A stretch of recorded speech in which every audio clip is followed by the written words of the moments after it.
Fala pessoal, tudo bom com vocês? Eu espero que esteja tudo maravilhosamente bem. Vamos para a nossa 35ª aula, Fibonacci. Como utilizar Fibonacci da forma correta? Será que você sabe? Será que você tem realmente a noção de como utilizar essa ferramenta que pode ser de grande valia para o seu trade, para o seu desenvolvimento no trade? Vamos ver?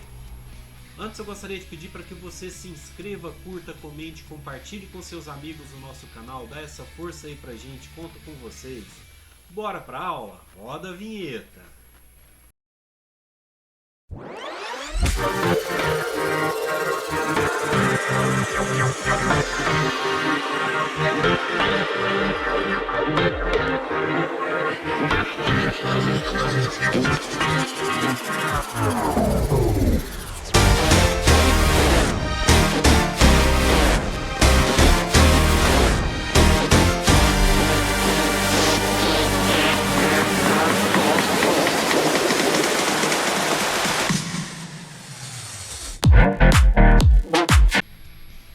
Antes da gente começar, eu gostaria de falar para vocês que o que está escrito nos slides é praticamente a minha fala.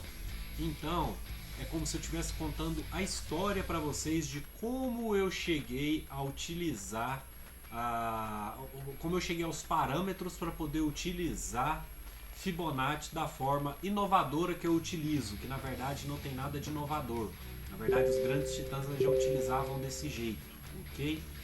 Mas é praticamente todo o estudo já relatado, então é um estudo autoexplicativo, ok? Onde eu vou então contando para vocês como eu cheguei, né, a essa conclusão e vou explicando também no delongo do texto, ok? Então vamos lá. É muito importante que compreenda os conceitos de Φ, uma vez que Fibonacci é um importante parâmetro operacional. Opa, pera aí então. Como assim? Os conceitos de Φ, Fibonacci, o que tem a ver? É justamente isso. Os parâmetros que eu utilizo em Fibonacci são os números de Φ, ok? E eu vou explicar isso mais pra frente para vocês. Inclusive, como eu cheguei a essa conclusão, ok? Então, o Φ é talvez o número mais importante da nossa existência.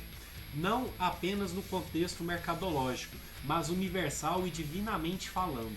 Considero o Φ a matemática de Deus, tamanha sua importância por tudo que ocorre em todo o universo e em tudo que nele está inserido na natureza e em todos os processos da vida. Esse estudo sobre Φ, ele correlaciona realmente a tudo quanto é existência, tudo que existe no universo carrega essa numerologia do Φ, ok? E eu vou aprofundar mais nessa história para vocês verem o quão profundo o Φ está ligado a nós, ok? A proporção áurea ou média áurea foi determinada matematicamente e intitulado com Φ. Existem centenas de milhares de exemplos que poderiam ser detalhados na aplicabilidade do Φ em tudo e em todas as áreas, mas hoje vamos direcionar o nosso estudo da aplicação de Φ para o mercado financeiro, ok? Porque como Φ está em tudo, eu comecei a analisar, mas espera aí, tá na relação humana, tá no psicológico humano, espera aí, relação humana, psicológico humano, então efeito humano. O que é o mercado? É pura reação, não é? Então por que não o Φ não estaria presente? Ok? E aí vocês vão ver que ele realmente está, tá? Me dê a oportunidade, vou mostrar para vocês ainda nessa aula. Então, a partir de agora, te convido para uma viagem profunda para entendermos como Φ se aplica ao mercado financeiro e principalmente sua relação delicada de Φ com seu principal campo de execução, o ser humano. Φ está presente desde a estatura de partículas atômicas até o nosso DNA, até na forma, proporção e comportamento das galáxias, ok? sendo que, na verdade, ambos têm as mesmas proporções em esquadro fractal. E aí, aprofundando mais nesse estudo, eu dou mais uma dica para vocês. Nesse texto, o que já tem também que eu já falei para vocês? Que o mercado é fractal, não é? Então, por que a fractalidade? Então a fractalidade é justamente essa matemática exata que tem por trás também φ, ok? E eu vou provar isso para vocês. Vamos continuando. Φ tem duas formações básicas na natureza. O primeiro é avanço quantitativo, mais conhecida popularmente como projeções. Um crescimento progressivo onde as proporções vão se adicionando com amplitude e frequência controladas, buscando sempre um padrão estável. É, talvez, sua mais importante aplicação. O segundo é conhecido como agrupamento de fractais. Neste segundo caso, podemos nos referir como o uso eficaz do espaço-tempo. Ambas as funções têm aplicabilidade no mercado financeiro, embora o avanço quantitativo seja consideravelmente mais eficiente, mesmo que pouquíssimo utilizado atualmente, de modo correto, como em função da falta de conhecimento específico sobre a utilização desses padrões, ok? Φ é um número e abaixo está a sua representação numérica aproximada, visto que se trata de um número irracional, ou seja, nunca se repete a parte decimal, mas para torná-lo aplicável, iremos arredondá-lo para 1.618, ok? Então esse é o valor que a gente vai arredondar, 1.618, certo? Já o inverso do φ, também chamado de φ pequeno, representado na equação abaixo, resulta em seu fractal menor e é descrito com letras minúsculas. Então, φ é igual a 1 sobre φ, então φ menor é igual a 1 sobre φ, que é igual a 0,618, certo? E eu já peço para vocês já começarem realmente a reparando isso, ó. 618. Que interessante. Vocês vão ver o tanto que essa matemática é interessante, a matemática do φ, ok? Vamos lá.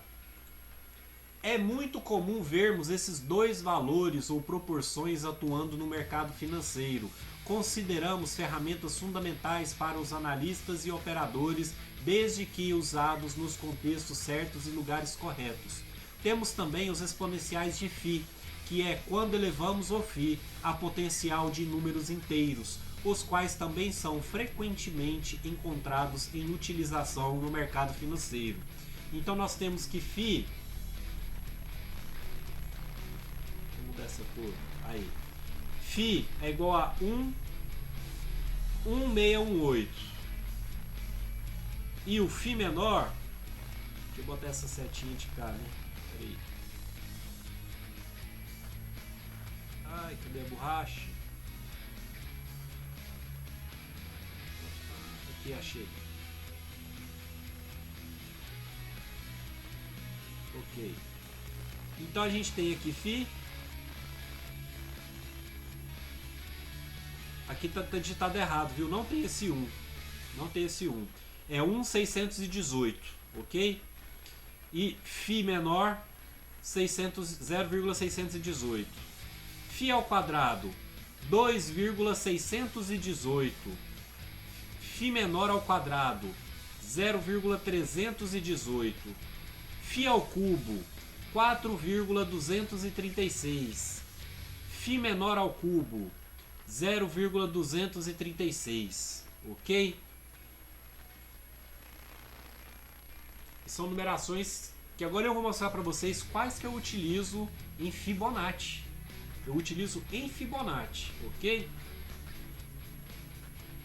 É importante termos conhecimento não apenas sobre φ, mas também sobre φ ao quadrado e φ ao cubo, bem como o inverso desses números. Seguindo a tabela do slide anterior, sabemos então quais são cada um desses números e seus respectivos inversos.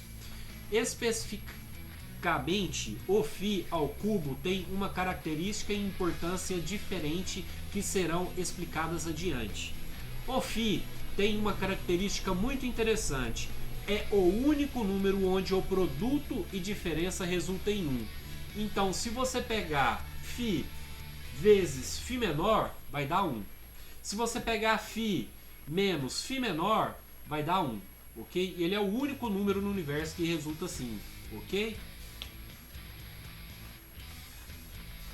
Isso quer dizer que φ é o único número capaz de igualar processos acumulativos, sendo eles adicionadores ou multiplicadores, resultando sempre em uma unidade. Mais adiante veremos que isso está intimamente relacionado à estabilidade do sistema ou dos sistemas. Curioso saber é que é o único número do universo inteiro que tem essa característica, ok? E aqui eu peço muito para poder chamar atenção justamente a essa parte aqui, ó. Que ele é capaz de igualar processos acumulativos, sendo eles adicionadores ou multiplicadores.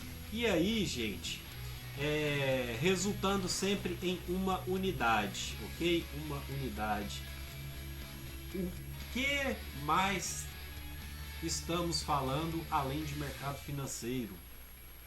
Igualar processos acumulativos, adicionadores ou multiplicadores. O que acontece no mercado financeiro é justamente isso. Também é um comportamento do mercado, ok?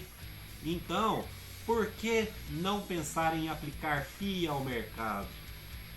É uma forma muito interessante de utilizar. Vamos tocar adiante para vocês verem isso também. Vamos aplicar um exemplo prático dessas proporções. Na tabela abaixo, do lado esquerdo, estarão φ elevados aos potenciais de números inteiros. Isso é o que chamamos de φ exponencial. Na sequência, podemos notar algo super interessante que ocorre quando eu trabalho nessas proporções de forma específica e correspondente, ok? Então aqui a gente tem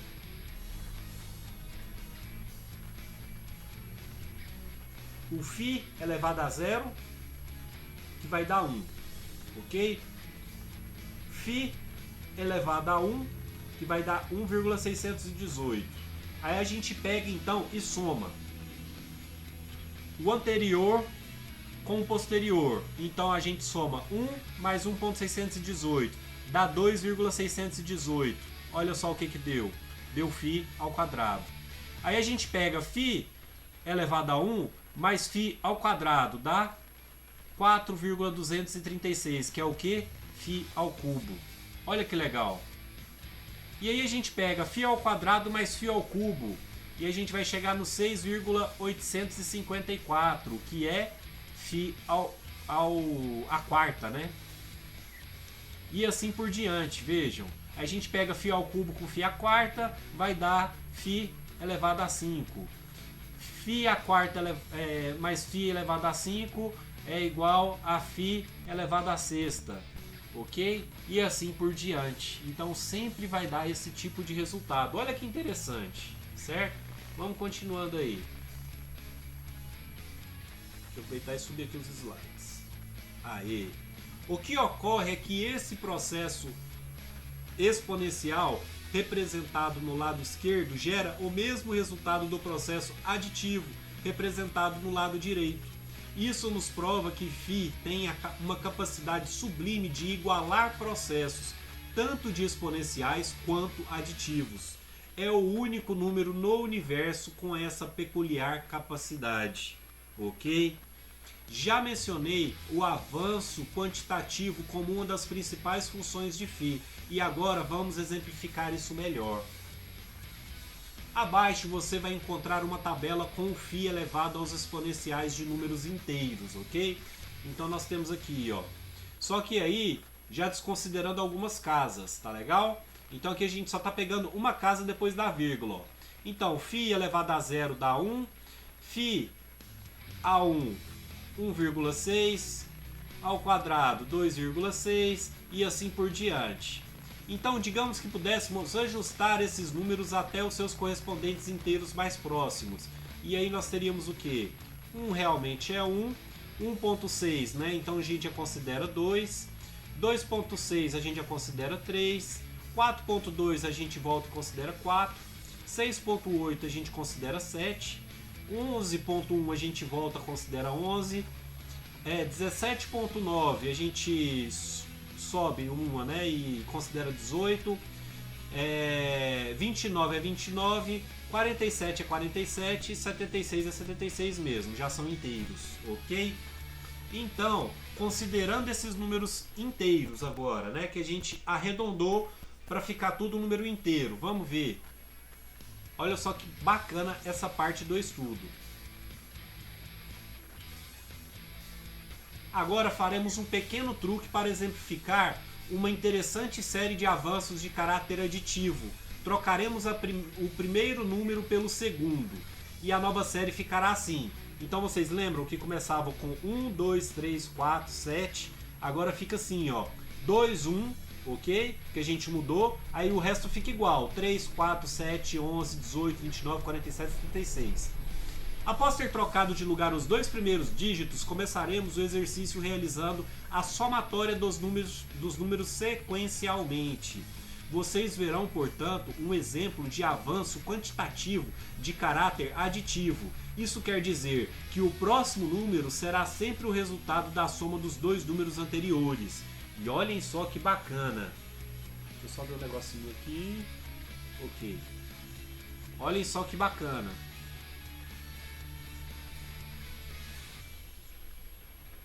Essa série não é muito conhecida, especialmente na esfera dos mercados financeiros. Espera aí, deixa eu só conferir aqui, porque tem...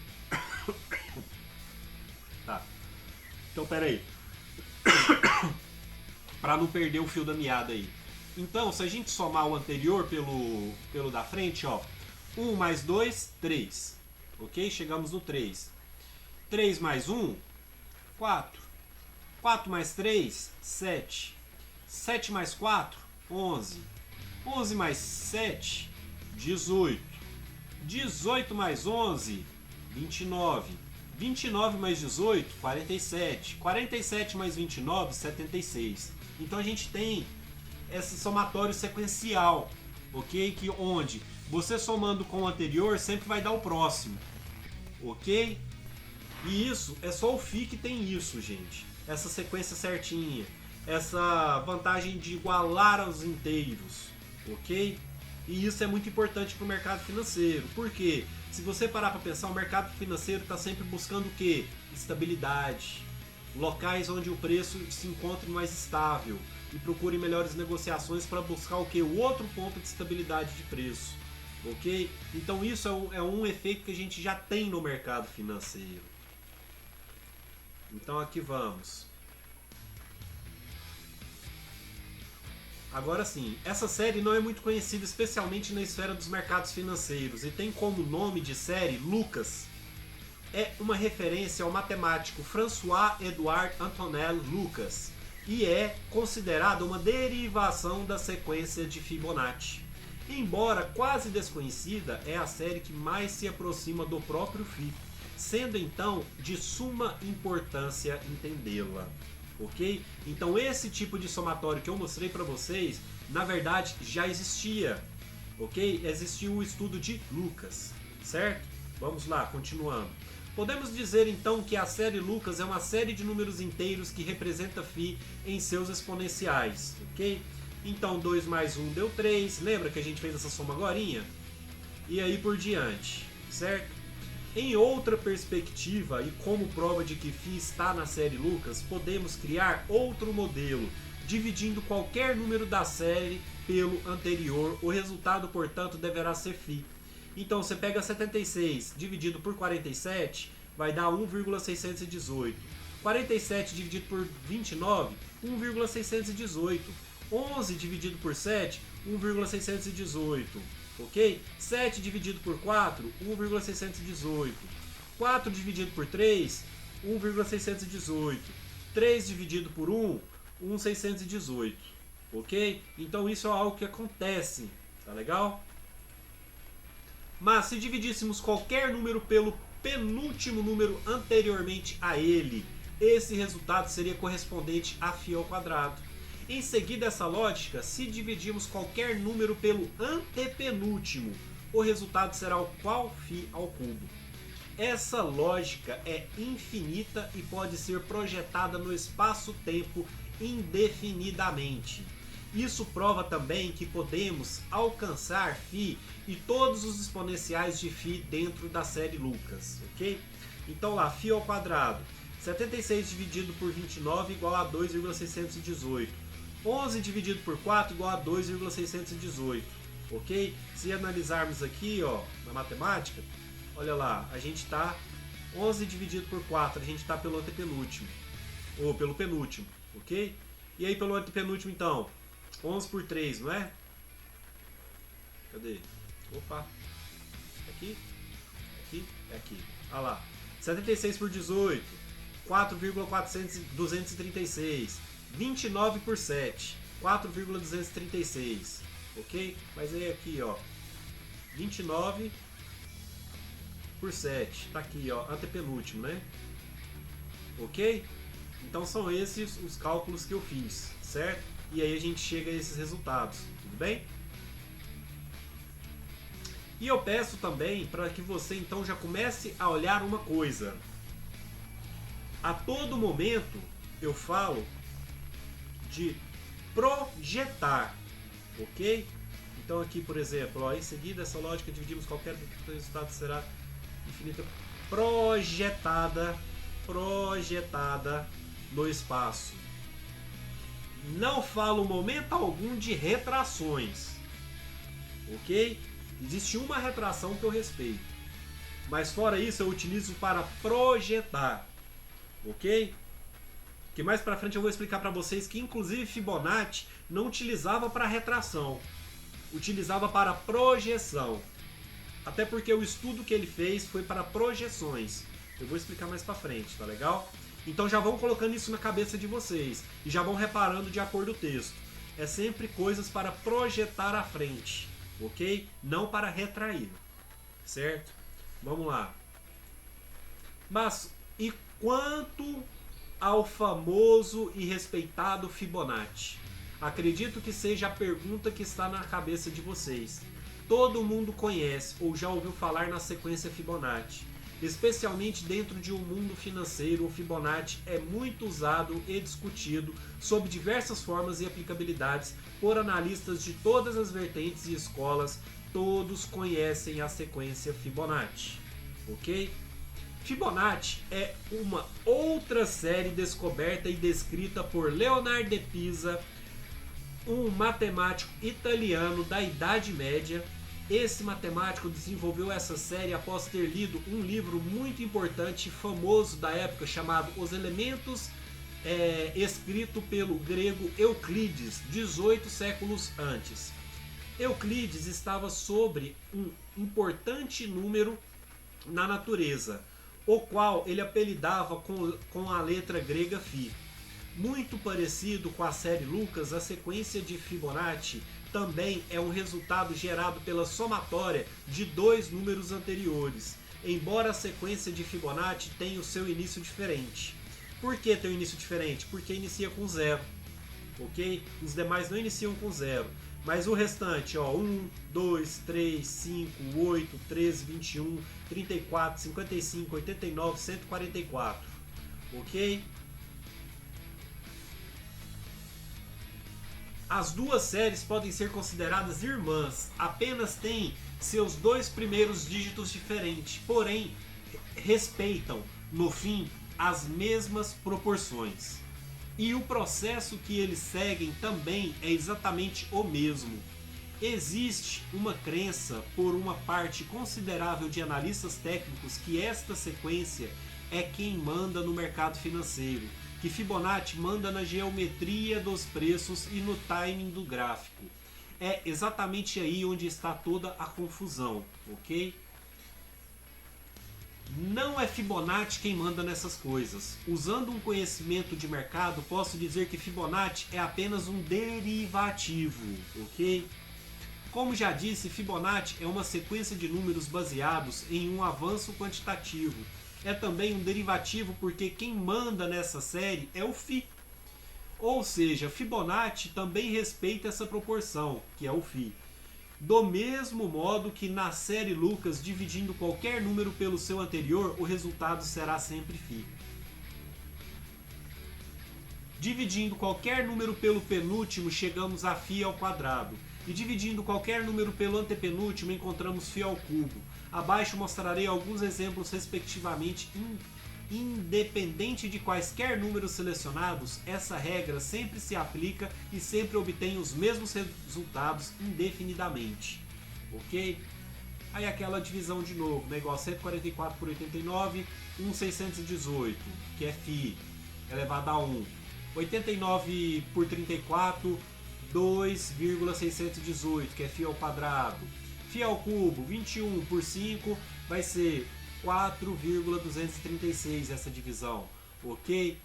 Então, essa sequência, certo?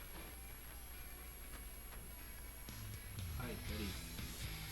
Perdi o slide que eu estou. Aqui embaixo. Ok. Agora irei falar sobre algo quase desconhecido fora do mundo acadêmico e ignorado no mercado financeiro. A série G. Na verdade, nunca ouvi falar desta série no mercado financeiro, apesar de ser algo bastante comum e usual no meio acadêmico matemático e movimentações de mercado financeiro é pura matemática. Descobri isso ainda quando estudava matemática do FI. A série G é algo muito intrigante e servirá como evidência para comprovar que o que manda no mercado financeiro não é Fibonacci, mas o próprio FI. Se fosse aula presencial, provavelmente estaria de boca aberta ou eu estaria apanhando hora dessa, né? Porque parece que eu estou numa viagem muito louca, né? Mas vocês vão ver que faz um fundamento, que tem fundamento isso, ok? Eu vou mostrar para vocês em gráfico que respeita as proporções de φ o mercado financeiro quando você as utiliza para projeções, ok?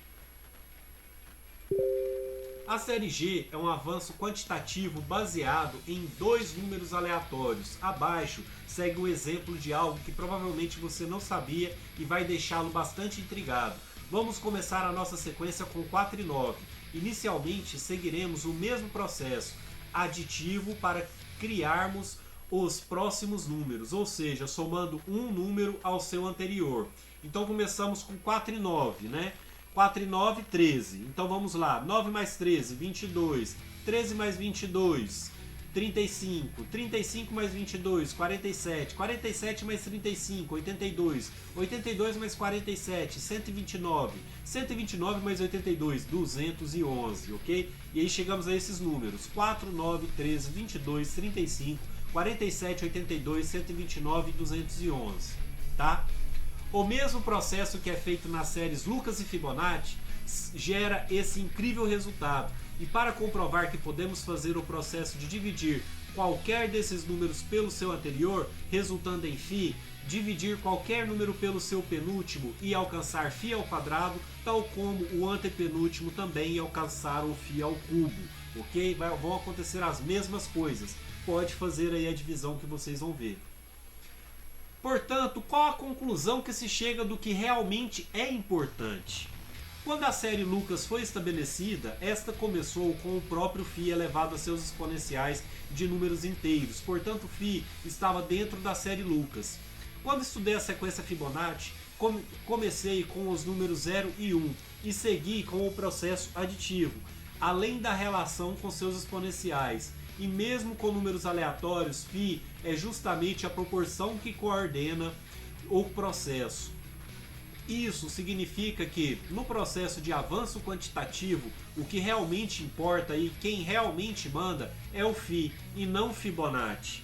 O denominador comum de todo o processo de avanço quantitativo, independente da série que identifiquei, é φ, ok? Então você sempre vai estar chegando no número φ. Certo? E isso me deixou cada vez mais intrigado. Então φ é supremo e superior. Euclides dizia há 15 séculos antes do próprio Fibonacci que qualquer série G respeita essas proporções de φ. Fibonacci é apenas mais uma das milhares de séries, porém o mais eficiente. Isso torna Fibonacci uma ferramenta muito importante e merecedora de seu lugar de destaque. Essa não é a questão. Fato importante a se aprender é que, independente da série, o avanço quantitativo é governado por φ e seus derivativos, ok? Então, o que vai mandar mesmo é φ e seus derivativos, certo? Vamos resolver a questão vez por todas. Fibonacci é importante, claro. Lucas é o próprio φ elevado aos seus exponenciais e a série G é quaisquer dois números, ok? Então concluímos isso. Portanto, quem manda é o φ. φ é o criador, as séries são criaturas. Logo, φ é mais importante. Revendo a primeira tabela com φ, seus exponenciais e seus inversos, veremos que esses números são muito comuns no mercado financeiro. É possível também admitirmos outros derivativos do φ, como mostrados na tabela, tá?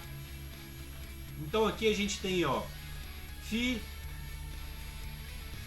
0-5 é igual a quanto? A 0,786, que vai dar 1,271. 1 menos φ a 0-5 é igual a 0,214 e não dá erro, né? Média 0,500, que então vai ser 2, ok? Porque média, metade vai ser 2, certo? Então são outros derivativos de φ. Ah, mas eu preciso saber essa loucura toda aí que você está entrando? Calma, gente, não. Eu só estou explicando para vocês o estudo que eu fiz em φ, ok? Aí eu cheguei a série G, cheguei a Lucas, ok? Para poder conseguir entender a ideia de Fibonacci. Por quê? Porque Fibonacci tinha um estudo para projeções, ok? Então eu precisava entender isso para entender a forma com que Fibonacci, na verdade, utilizava a sua ferramenta para projeções, certo? E aí eu fui notando essa questão da matemática mais exata que existiria para poder utilizar. E você vai ter esses resultados agorinha, mais para frente na nossa aula, quais são os verdadeiros números que a gente vai utilizar em Fibonacci, certo? Então tenha paciência, tá legal? Então, falando das derivações, né, que a gente também utiliza, tá? Então podemos considerar, por exemplo, também a raiz quadrada de φ e seu inverso correspondente, além de alguns ajustes subtraindo 1 de φ ou tirando uma média, etc. Tá? Esses são números que também veremos no cenário financeiro, só que menos frequentemente, ok? O 786, que a gente chegou na tabela anterior, é um número muito importante em termos de força, tá? O espelho desse número, que a gente também chegou na tabela anterior, o 0,214, também. E sempre teremos a média, a qual eu irei explicar adiante, devido à sua importância. Por exemplo, por muitas vezes observamos que o preço chega no meio de algum lugar para só então vai decidir se vai continuar e para que lado ele vai continuar. Por isso, essa questão da média é bastante importante, ok? Mas eu vou explicar mais para frente para vocês, inclusive a forma com a qual eu utilizo essa média, tá? Se fizermos a avaliação criteriosa de alguns exemplos matemáticos de avanço quantitativo, o que realmente podemos definir por isso? Nada mais é do que um novo crescimento sobre uma estrutura já existente. Seguindo essas regras matemáticas do φ, ou seja, simplificando, são projeções feitas a partir de um ponto no espaço-tempo que respeita as proporções de φ, ok? O avanço quantitativo tem dois tipos, ou poderíamos dizer dois extremos. O primeiro seria o crescimento linear, ok? Crescimento linear, tal qual se constrói uma barreira colocando pedra sobre pedra, em um ritmo bastante controlado e lento. Normalmente, um processo bem estável, porém mais lento. Em segundo, podemos ter o crescimento exponencial, né? Crescimento exponencial. Então, linear, ok? E exponencial. Exponencial. Deixa eu fazer o desenho aqui. Crescimento linear crescimento exponencial. Ok? Lembrando, essas são a diferença, tá? Então, crescimento exponencial. O exemplo perfeito para isso seria uma explosão, onde compostos químicos de uma dinamite, por exemplo, são estimulados e, de repente, seguem um processo exponencial gerando uma pequena centelha, mas que provoca todo o resultado externo. Esse caso normalmente é um processo rápido, porém altamente instável, ok? Então é um processo exponencial, certo? E é justamente nesse ponto que conseguimos compreender a magia do Φ.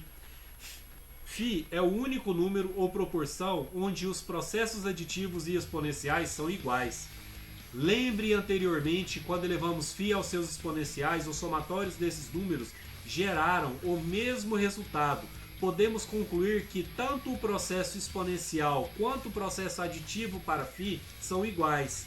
Φ é o único número na natureza com essa capacidade. Mas por que isso é tão importante? Sabemos que a natureza não desperdiça nada, muito menos tempo ou energia, massa, espaço. Parece que estamos sempre concorrendo com aqueles ao nosso redor por recursos, tempo, enfim. Isso poderia dar uma vantagem ao concorrente. No mundo animal, isso fica muito claro como animais precisam competir entre si por recursos, comida, água, território, etc. O fato de Φ conseguir igualar os processos exponenciais e aditivos significa que o Φ é capaz de governar processos rápidos, porém estáveis e eficientes. Vamos pensar. Quando o nosso corpo cresce, cada célula cresce sobre uma estrutura que já existia antes, uma matriz, certo? Isso é um processo aditivo, porém, esses processos eles precisam ser estáveis dentro do corpo. De outro modo, morreríamos, certo? Ou então a gente explodia, né? Para continuarmos vivendo e evoluindo como espécie, precisamos ter processos evolutivos estáveis. Portanto, a natureza utiliza de todos os seus recursos para construir um corpo humano de uma maneira mais eficiente, porém de um modo estável. Assim funciona tudo e todos os processos da natureza e no universo. Voltando à comparação da explosão, não podemos explodir se quisermos continuar vivendo, mas precisamos de um certo fogo para continuarmos vivendo. O entendimento do equilíbrio entre esses processos estáveis e processos eficientes no espaço-tempo e o Φ é o único número capaz de realizar essa façanha. Ok? Deixa eu subir os slides. Aê! O mercado financeiro exibe um avanço quantitativo através de um processo aditivo. Cada vez que alguém negocia algo, compra ou vende, essa transação gerará um histórico que será gravado sobre o histórico anterior. Outro modo de entender isso é a seguinte: aquilo que ocorre em um gráfico com um time frame de 1 minuto é colocado sobre o que está acontecendo no gráfico de 5 minutos e assim por diante. O gráfico de 5 minutos faz parte do gráfico de 15 e o que ocorre no gráfico de 15 minutos está somando ao resultado do que ocorreu no gráfico de 60 minutos. Ou seja, todas as vezes que negociamos no mercado, essas negociações são projetadas acima do que veio anteriormente, certo? Vamos lá então. Isso é avanço quantitativo. Concluímos que se o mercado financeiro se organiza dentro dos padrões de avanço quantitativo e esse, por sua vez, é governado por Φ, é algo lógico vermos evidências nítidas da proporção Φ no comportamento dos preços. Já falei anteriormente sobre o crescimento linear, que é estável, porém lento, e o crescimento exponencial, que é instável, porém rápido. Falei também sobre a capacidade do Φ de governar esses dois processos. Isso nos leva a crer que é preciso ter um limite de estabilidade, ok? Precisa existir um momento onde a natureza para e pensa: se eu tentar crescer mais rápido que isso, vou perder estabilidade. Portanto, existe um limiar entre estabilidade e a velocidade do avanço, ok? E aí nós temos aqui, ó, φ, certo? Olha aqui as proporções de φ: 1,618, 2,618, 4,236. Vejam o quanto ele é estável, ok? É quase linear, certo? Ele é quase linear. Então, o gráfico acima mostra φ em processos lineares e φ em processos exponenciais. Então aqui, φ no processo linear, como ele funcionaria, e φ no processo exponencial, certo? Com os números dele aqui, como é que ele funciona, ok? O processo linear é a reta rosa.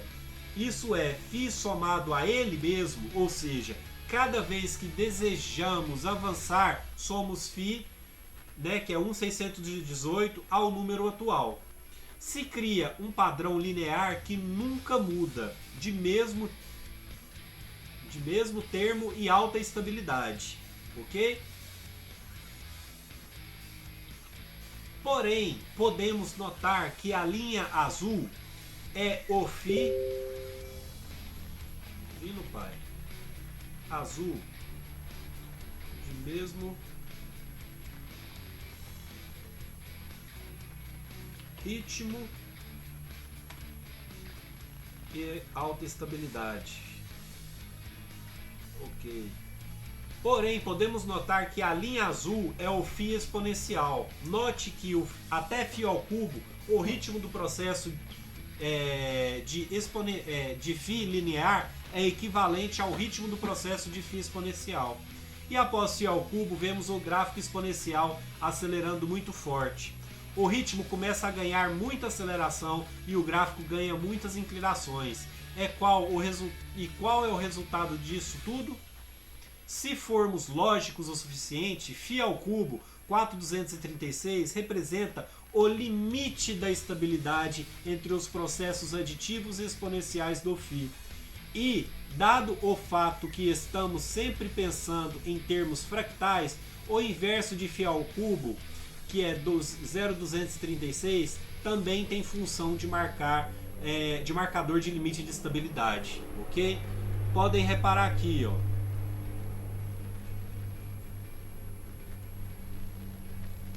Até aqui, que é φ ao cubo, ele está junto com o φ linear, ok? O seu exponencial.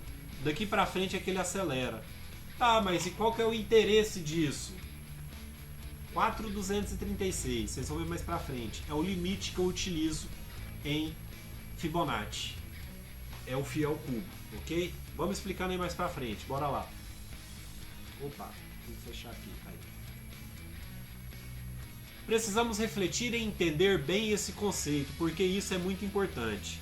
Se o processo de crescimento linear com caráter aditivo é estável, porém lento, e o processo de crescimento exponencial é instável, porém rápido, é preciso comparar as duas curvas e perceber onde essa curva exponencial começa a perder sua estabilidade.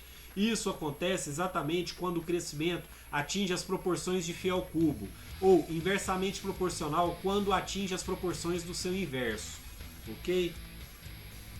Por fim, precisamos entender que, o contrário ao que somos ensinados a crer, os preços se comportam conforme essa nossa percepção de limites de estabilidade governados por essas proporções. Sabendo que o processo de especulação, ou seja, o ato de compra e venda de algo, ocorre dentro de níveis de estabilidade e instabilidade, e se queremos achar os lugares onde os preços estão perdendo a sua estabilidade, ou seja, mudando de comportamento ou de direção, essas proporções podem nos avisar dessas regiões dentro do espaço-tempo ou preço-tempo, ok? Que é o que a gente analisa no mercado financeiro. O gráfico traz o que pra gente? O preço-tempo. E isso é possível detectar nitidamente nos gráficos.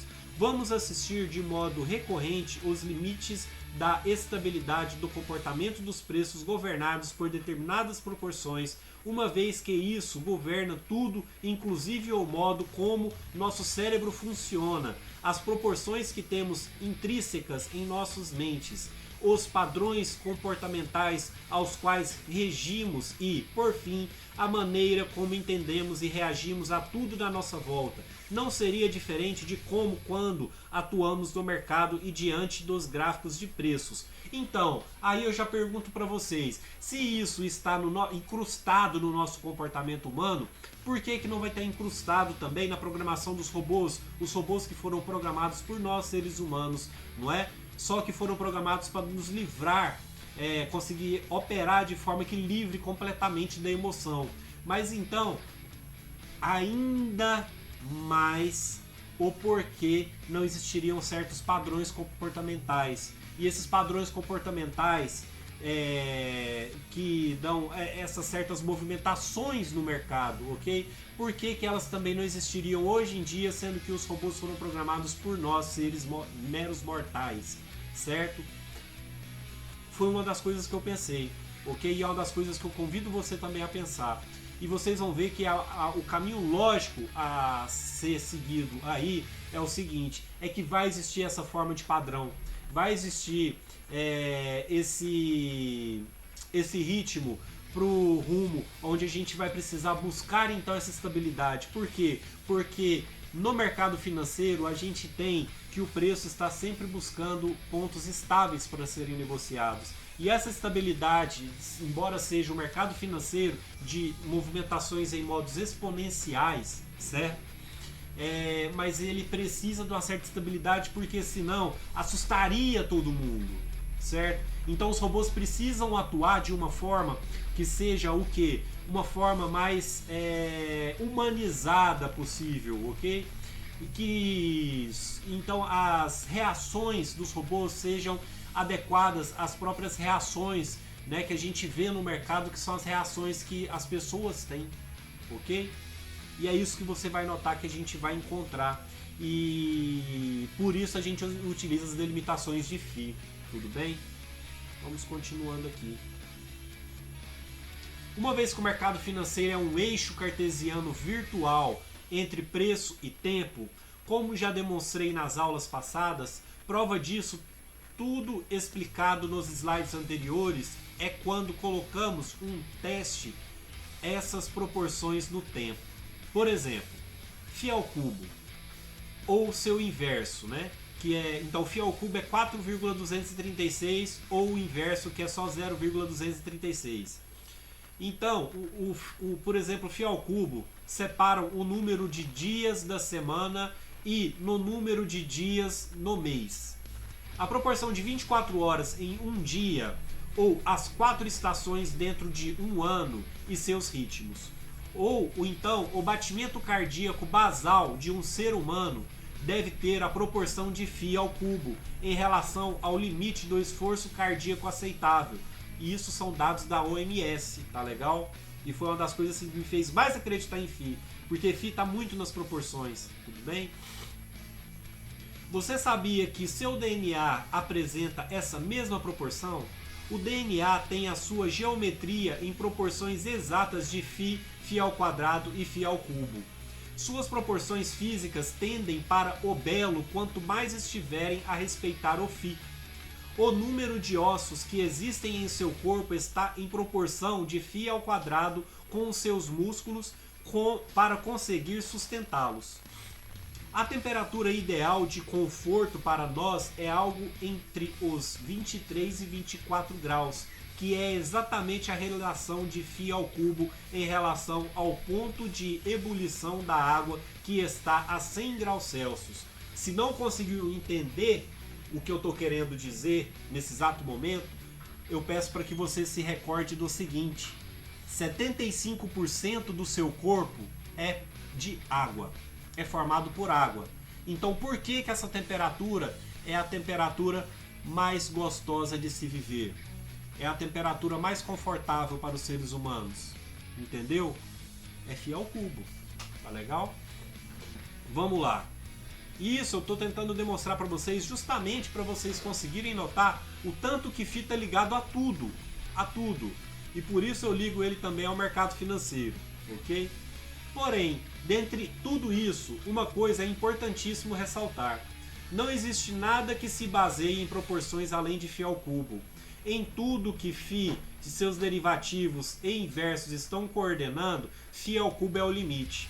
O limite até onde os sistemas ainda se mantêm estáveis. Após φ ao cubo, os sistemas atingem a estabilidade para além de φ ao cubo e entramos no caos. Mas o que tudo isso está sendo abordado? Simplesmente porque temos esses padrões como regras nas nossas mentes, mesmo que inconscientemente. Olhamos para o mundo e nosso cérebro enxerga esses padrões, mesmo sem pensarmos nele ativamente. Como são seres humanos que atuam no mercado financeiro, são seres humanos que compram e vendem no mercado e especulam, o comportamento dos preços nada mais é do que reflexo do comportamento do grupo de seres humanos que estão atuando no mercado naquele exato instante.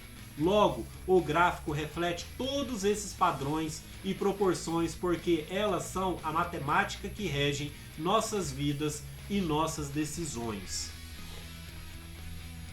Vamos fazer um intervalo para citar algo que pontuei no início e que talvez você ainda esteja se questionando sobre qual é a relação com tudo isso. A média de 0,500 e seu inverso que é 2 ou 200. Observamos que dentro dos movimentos que compõem essas projeções existe uma tendência de que o movimento faça uma pequena pausa na metade do caminho. Isso também é algo visceral relacionado ao comportamento humano. Estou partindo do começo, preciso terminar no final. Então eu paro no meio para conferir se estou na direção correta. Olha onde surgiu a ideia dos 50% de Fibonacci, foi exatamente aí, ok? Foi por base nesse comportamento, mas não quer dizer que o Fibonacci é utilizado para retrações, ok? Mas só que esse comportamento humano de retorno de 50% é algo que já está no nosso comportamento, já está incrustado, ok? E eu vou aprofundar mais nisso e vocês vão ver o tanto que faz sentido, tá? Então vamos lá. O copo está meio vazio ou meio cheio? Onde estamos no processo em relação dos nossos objetivos? Esse lugar no meio é importante para o ser humano psicologicamente falando. É um ponto onde decidimos se vamos precisar de mais energia para continuarmos adiante ou se voltamos para onde começamos a fim de tomar um caminho diferente, tá? Gente, a ideia é mais ou menos a seguinte. Suponhamos que você tem a chave da casa da sua namorada, mas você não mora com sua namorada. Então você está no caminho da casa da sua namorada e aí você lembra que você esqueceu da sua chave. Automaticamente você para. Se você já atingiu 50% do percurso, a grande probabilidade é de que você já pense, não vale a pena eu voltar. É melhor eu continuar, né, e falo para ela, eu esqueci a chave. Agora, se você tiver antes dos 50% do curso, provavelmente você vai pensar no quê? Opa, deixa eu voltar, deixa eu buscar a chave, né? Eu ainda estou perto de casa. É ou não é assim? É assim que a gente pensa, ok? Está incrustado na gente isso. Por isso a teoria dos 50%, ok? Vamos lá. Continuando ainda essa explicação dos 50%, tá? A palavra energia foi usada propositalmente por estar muito bem contextualizada com o mercado financeiro. Ou seja, quando os preços saem de um determinado ponto em direção a um alvo qualquer, quando os preços atingem o meio dessa distância, haverá uma pausa para instalação de um processo decisório. Injetamos mais energia, né, que no caso no mercado financeiro vai ser volume, e vamos adiante até o alvo, ou se voltamos para trás onde começamos a fim de corrigir possíveis decisões equivocadas. Em qualquer análise gráfica você conseguirá perceber facilmente que esse comportamento dos preços é bem nítido, ok? Então vamos lá. Aqui a gente tem, por exemplo, aqui um ponto A e um ponto B que eu vou utilizar no exemplo seguir, tá? E a gente tem um caminho traçado, tudo bem? E aqui estamos à metade, na metade do caminho. Vamos lá para o exemplo que eu vou utilizar. Um exemplo prático dessa questão. Posso demonstrar no esquema acima. O que temos é um eixo cartesiano comum representado por distância, que no mercado financeiro é o preço e tempo. Digamos que vamos fazer uma viagem e precisamos sair de um ponto A até o ponto B. Lembrando que essa distância sempre terá, de algum modo, uma relação com as proporções de φ e seus exponenciais, uma vez que tratamos aqui o avanço quantitativo de uma determinada distância no tempo. Esse é um processo natural do comportamento humano. Indo de um lugar a outro e parando no meio para fazer uma avaliação. Vamos dizer que, nesse exemplo, você está saindo do Brasil e indo para os Estados Unidos. Quando chega no meio do caminho, você descobre que está ocorrendo um furacão no hemisfério norte. Coincide com sua rota. Nesse ponto, você precisa avaliar se tem os recursos e habilidades necessárias para continuar a viagem ou se seria mais estratégico voltar ao Brasil. O famoso meio do caminho, ok? Você para poder analisar isso. Seria estrategicamente o melhor custo-benefício, certo? Porque você para e aí a estratégia da metade do caminho. Será que vale a pena eu voltar? Será que vale a pena eu continuar? Como é que é? Ok? Peraí, deixa eu ajeitar os slides. Aí. Isso acontece no mercado financeiro 100% das vezes. Vamos dizer que os preços começam a subir. O mercado entendeu que existe uma base, né? Ou seja, um suporte que conteve os preços e que, a partir daí, os investidores começaram a comprar esperando que os preços atinjam um determinado alvo, né? Preço futuro. Ao longo do caminho, aqueles que compraram começam a pensar que talvez algumas condições tenham mudado, seja elas técnicas, fundamentais, econômicas ou mesmo a proximidade do alvo, e começam a avaliar se vale a pena o risco de manter essa posição ou não. Quantas vezes você já não se encontrou nessa indecisão? Não é? E às vezes com essa indecisão você não encerra uma posição e vê o preço retornar para poder te pegar. Quantas vezes? Várias, não é? Pois é. Vejam só o tanto que isso é real na mente da gente, tá? Então vamos lá. Risco de manter essa posição ou não. E o meio do caminho é, como dito anteriormente, o melhor custo-benefício para medir esse risco. O mercado está eternamente nessa luta entre os ursos e os touros. Isso é um exemplo claro e básico para mostrar por que a média é algo tão importante de levarmos em consideração em meio a isso tudo. No espaço-tempo, os preços sempre alcançarão todas as projeções, uma vez que a frequência do mercado está também sob os fundamentos fractais. Isso significa que, de algum modo, todas as proporções que tenham sido uma vez criadas serão respeitadas e atingidas. O que temos visto atualmente, especialmente no mercado financeiro, é que os especuladores e investidores têm buscado cada vez mais descobrir o santo graal, e isso tem usado diversas leituras e análises. Porém, o problema que tem ocorrido é que, pela falta de estudos e conhecimento correto, essas leituras e análises têm, na maioria das vezes, sido feitas da maneira errada, usando critérios errados, contextos errados e conceitos errados. Isso traz o fato de que não é o que se usa, mas como se usa. Isso gera resultado positivo. As proporções do φ, principalmente na série de Fibonacci, funcionam perfeitamente, o que tem levado muito a desacreditarem dessas proporções. São as regras, os contextos e os conceitos errados que vem utilizando com essa ferramenta tão valiosa e altamente eficiente, ok? Por quê?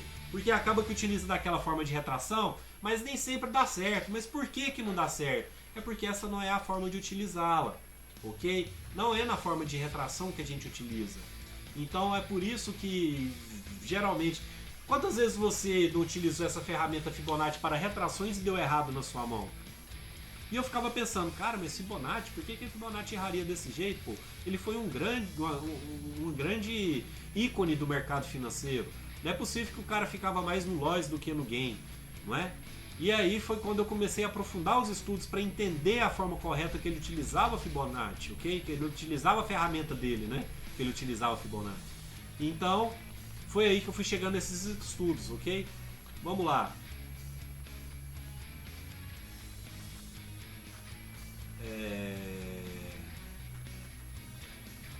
Por vezes complicando, por vezes simplificando demais, mas a maioria das vezes usando de forma totalmente distorcida dos conceitos primordiais e das premissas básicas dessas teorias.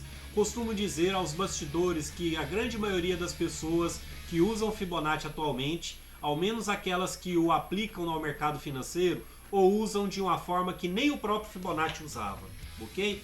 E por que eu falo isso? Como assim? Você tá falando que eu uso do jeito errado? Falo mesmo. Por quê?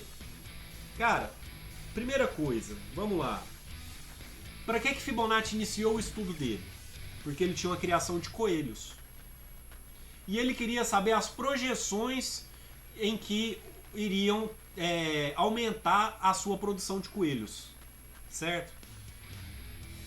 Como ele iria fazer retração de coelho, sendo que coelho depois que nasce não volta para o útero?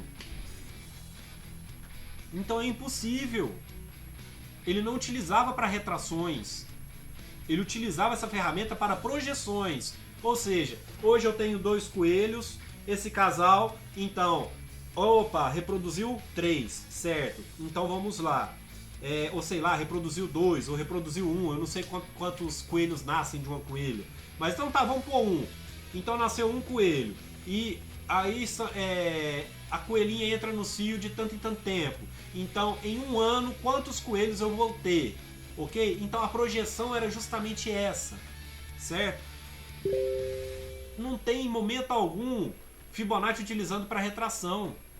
Então, se você utiliza a ferramenta de Fibonacci para retração, você está utilizando de uma forma que Fibonacci nunca utilizou. Porque a teoria dele não era essa. Entenderam? Esse é o ponto. Essa é a questão. Agora que já sabemos que essas proporções existem e como elas funcionam, mostrarei a partir de agora o modo correto do uso dessa ferramenta aplicada dentro dos padrões reais e seguindo suas premissas verdadeiras. Usando da forma correta, os resultados são espantadores. Não apenas devido à sua simplicidade, mas também seu alto nível de acerto e precisão. Ok? Mas antes disso, gostaria de fazer uma breve pausa para apenas adverti-los e chamar atenção para o cuidado do uso de indicadores de toda sorte, tal qual existem hoje disponíveis no mercado financeiro. Não sou adverso ao uso de indicadores, ao contrário, acredito que tudo aquilo que pode ser usado para nos possibilitar uma vantagem de negociação é muito bem-vinda. Inclusive, na mentoria, ensino a utilizar alguns de minha predileção, que me ajudam a tomar decisões rápidas e mais precisas. Porém, ocorre que a maioria dos indicadores não funciona por um único motivo, um pequeno grande detalhe. A massiva maioria dos indicadores pode sofrer uma variação de 50% do seu tamanho, atividade, e ainda não apresentar nenhuma mudança dos principais comportamentos dos preços, que são as tendências ou consolidações. Então, muito cuidado com os indicadores que você utiliza. Teste esses indicadores antes, joga esses indicadores na tela e analisem o histórico de mercado. Não tenham preguiça de fazer replay de mercado utilizando esses indicadores. Por quê? Porque você precisa saber o quanto esse indicador é assertivo, certo? Eu testei N indicadores e N indicadores não me ajudavam em nada. E aí eu fui retirando, né? Só ficava pesando ali a minha tela, né? Poluindo a minha tela. E aí eu fui testando indicador por indicador até que eu cheguei aos indicadores corretos, que é os que eu utilizo hoje, ok? Que eu utilizo de formas que me deixam totalmente lucrativo, certo? Então é isso que eu convido a vocês. Façam testes dos indicadores, não tenham preguiça. A vida é essa, ok?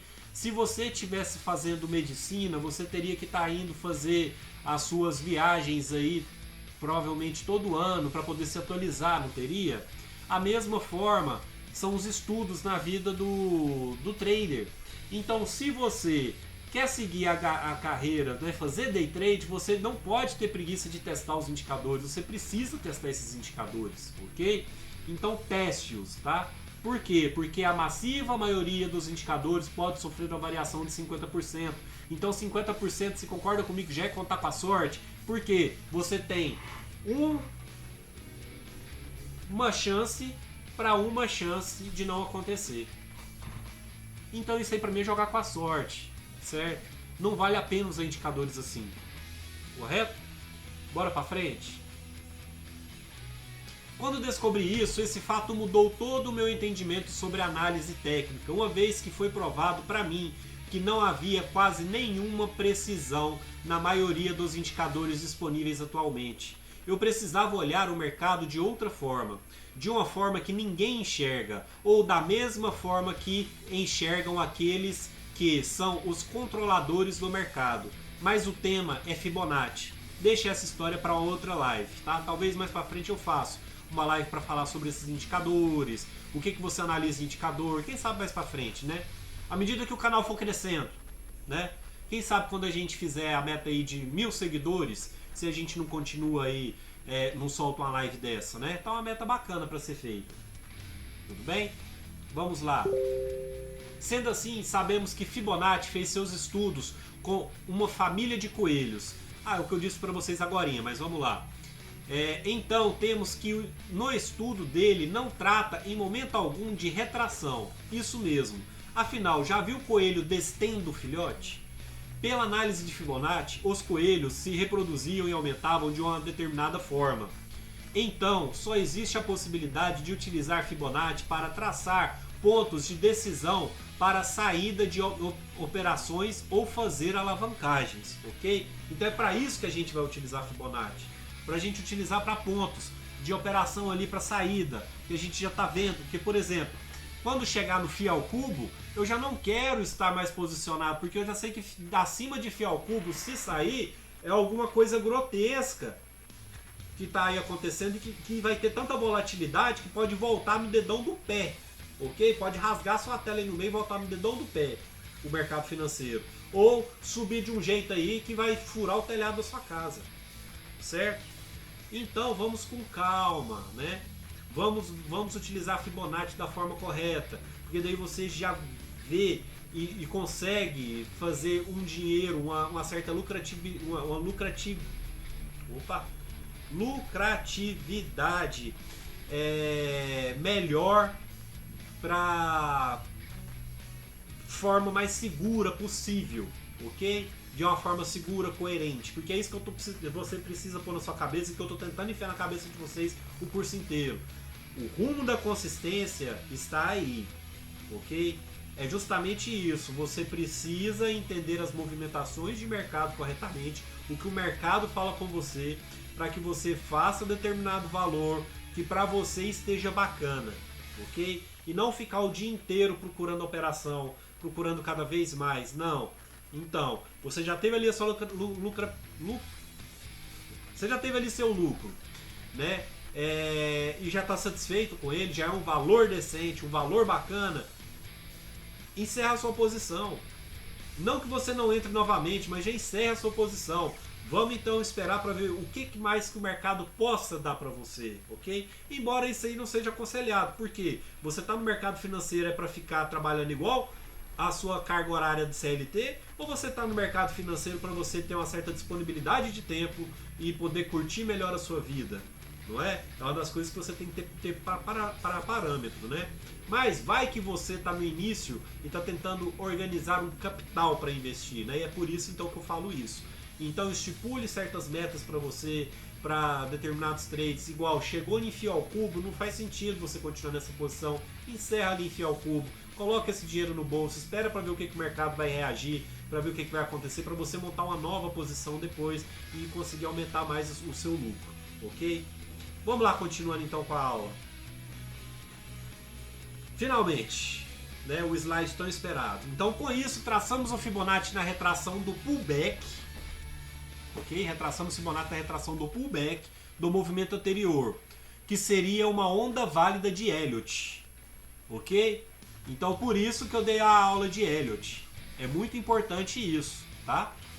Você tem uma onda válida de Elliott, você calcula pela retração do pullback, ou seja, onda 2 ou onda 4, você vai traçar a Fibonacci ali e a Fibonacci vai te entregar as proporções aí da sua projeção, ok? Então vamos lá. Com isso, a ferramenta nos dá as projeções dos possíveis alvos da onda 3 ou onda 5, né? Onda 3 se você traçar na retração de pullback da onda 2, ou da onda 5 se você traçar no pullback da onda 4. Correto? Entendido? Entretanto, falei tanto do FI e é agora que utilizamos ele. Então, os valores que eu utilizo para Fibonacci são... Vamos lá. Opa.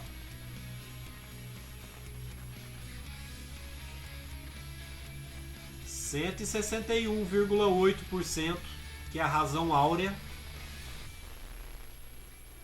261,8 ou 1,618, né, que é φ ao quadrado, e o 423,6%, que é 1,618 ao cubo, que é φ ao cubo, ok? E, né, a retração de 200%, que é a retração psicológica futura do próximo movimento. Mas como assim retração? Você falou que não utiliza retração. Você não utiliza Fibonacci para retrações. Calma que você vai ver que é retração na própria projeção, ok? Então, retração da projeção eu utilizo. Agora, utilizar Fibonacci para retrações eu não utilizo, ok? Vamos ver agora aqui os exemplos no gráfico? Bora lá. Vejam aqui, ó. Onda 1 fez o pullback, a gente traça, né? Então tá aqui, ó, 0% e 100%, ok? Acima do pullback. E aí vem as projeções, ó. 161, olhem lá, o preço veio, olha o respeito que tem na 161, fez o respeito na 161 e subiu de novo, fazendo respeito nas 261,8, trabalhando aqui na região, testa mais uma vez, não consegue, retorna para o 161, ok? Então vejam aí, será que respeita? Olha o tanto que respeita. Tá duvidando ainda? Temos mais exemplo. Olha aqui. Onda 1, retração de pullback, a gente traça a linha. Então aqui 0, 100%. Olha só. Subiu, rompeu 261, foi direto ali, ó, pro 423. Olha só, φ ao cubo. Trabalhou na região, né, de φ ao cubo, veio retornando aqui, tentando trabalhar aí na região, e aí retorna para onde? Pro 261. Aonde trabalha. Fica trabalhando. Vejam só aqui o próximo exemplo. Traçado também. Agora para queda, né? Então, temos aqui onda 1, pullback aqui, né? E aí a gente traça nesse pullback. Traçou nesse pullback, temos as retrações. Olhem só. Trabalhou aqui na região de 100%, né? Buscou logo o quê? 161. 161, olha lá o 200%. Trabalhando, segurando aqui a região, né? Vejam só. Então, trabalhou aqui nessa região, vejam. Então, olha só.